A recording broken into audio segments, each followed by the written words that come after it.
Hello guys, ഞാൻ നിങ്ങളെൻ്റെ hair care ഡേയിലേക്കാണ് കൊണ്ടുപോകുന്നത്.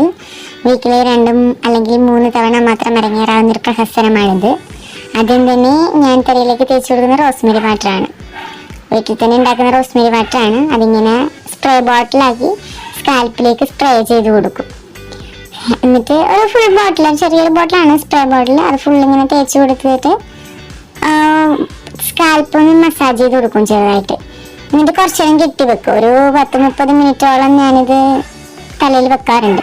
അതിനുശേഷം ഹെയർ ഓയിലിലേക്കാണ് നമ്മളിപ്പോൾ പോകുന്നത്. വീട്ടിൽ തന്നെ കച്ച എണ്ണയാണ്, അത് കണ്ട് നമുക്ക് മനസ്സിലാവും ഗൈസ്. ആ എണ്ണ എടുത്ത് സ്കാൽപ്പിൽ ഫുള്ള് തേച്ച് കൊടുക്കും. വീക്കിലി ഒരു 3 തവണ മാത്രം ഇറങ്ങിയിരുന്ന പ്രഹസനമായതുകൊണ്ട് എത്രത്തോളം തലയിൽ തേക്കാൻ പറ്റുമോ അത്രത്തോളം തലയിലും മുടിയിലുമായിട്ട് ഞാൻ എണ്ണ തേച്ച് പിടിപ്പിക്കാറുണ്ട്. നല്ല രീതിയിലൊരു ചെറിയൊരു മസാജും കൂടി കൊടുക്കും ഈ സമയത്ത്.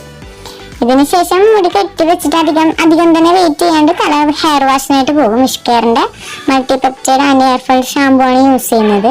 ഫസ്റ്റ് ഹെയർ ഒന്ന് ചെറുതായിട്ട് വാഷ് ചെയ്തതിന് ശേഷം ഒരു 1-2 ഡ്രോപ്പ് ഷാമ്പു എടുക്കുക. എന്നിട്ട് ജസ്റ്റ് അത് തലയിലെ സ്കാൽപ്പിലാണ് നല്ലതുപോലെ ശരിക്കും തേച്ച് കൊടുക്കുക. മുടിയിൽ തേച്ച് മുടി ഡ്രൈ ആക്കുന്നതിലും കൂടുതൽ ഞാൻ സ്കാൽപ്പിലാണ് കോൺസെൻട്രേറ്റ് ചെയ്യാറ്. മുടിയിലും തേക്കും, അത്രയും ഡ്രൈ ആയിട്ട് ആക്കൂല ഞാൻ. എന്നിട്ട് അത് അപ്പം തന്നെ വാഷ് ചെയ്ത് കളയും. ഞാനൊരു കുറച്ച് ഓയിൽ കണ്ടന്റ് തലയിൽ വെച്ചിട്ടായിരിക്കും ഹെയർ വാഷ് ചെയ്യുക. അതിനുശേഷം ഞാൻ ഈ ഡ്രൈ ആയിട്ടുള്ള ഹെയറിൽ കോംബ് യൂസ് ചെയ്യാത്തതുകൊണ്ട് വെറ്റായിരിക്കുന്ന ഹെയറിലാണ് കോംബ് ചെയ്യുക. അത് ടിപ്പിൽ നിന്ന് തുടങ്ങി മുടി സ്കാൽപ്പ് വരെയാണ് ഞാൻ കോംബ് ചെയ്യാറുള്ളത്.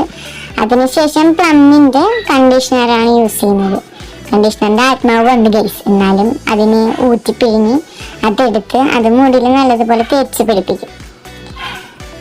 നല്ലപോലെ എന്നിട്ട് ചെറുതായിട്ട് ഞാൻ സ്ക്രഞ്ചും ചെയ്ത് കൊടുക്കുമ്പോൾ വൃത്തിക്കൊന്ന് കിടക്കാനും വേണ്ടിയിട്ട്. ചെയ്തില്ലെങ്കിലും കിടക്കും, എന്നാലും എൻ്റെ ഒരു സാറ്റിസ്ഫാക്ഷന് ഞാൻ ഇങ്ങനെയൊക്കെ ചെയ്യാറുണ്ട്. എന്നിട്ട് ആ കണ്ടീഷണറും തേച്ച് കഴുകി കളയും. നല്ല രീതിയിൽ അപ്പം തന്നെ തേച്ച് കഴുകി കളഞ്ഞതിൻ്റെ വെള്ളമെല്ലാം കളയും. ഓൾമോസ്റ്റ് ഞാൻ വെള്ളം കൈകൊണ്ട് തന്നെ കളയാറാണ് നോക്കാറ്. അതിനുശേഷം ഒരു മൈക്രോ ഫൈബറിൻ്റെ ടവൽ എടുത്തിട്ട് ചെറുതായിട്ടൊന്ന് തല തോർത്തതെന്നാണ് CG ഗേൾസ് പറയാറ്. പക്ഷെ ഞാനത് ജസ്റ്റ് ഒന്ന് ടവൽ വെച്ചിട്ട് അപ്പം തന്നെ ഞാനൊന്ന് സ്കാൽപ്പൊന്ന് തുടച്ചിട്ട് അപ്പം തന്നെ ടവൽ കെട്ടിവെക്കും. ഇതാണ് ഒരുവിധം ടവൽ അഴിക്കുമ്പോഴുള്ളൊരവസ്ഥ. ഇനി ഉണങ്ങി കഴിയുമ്പോൾ മുടി കാണണ്ടേ ഗൈസ്, ഈ ഒരു അവസ്ഥ. അപ്പം ഇത്രയേ ഉള്ളൂ. Okay, by.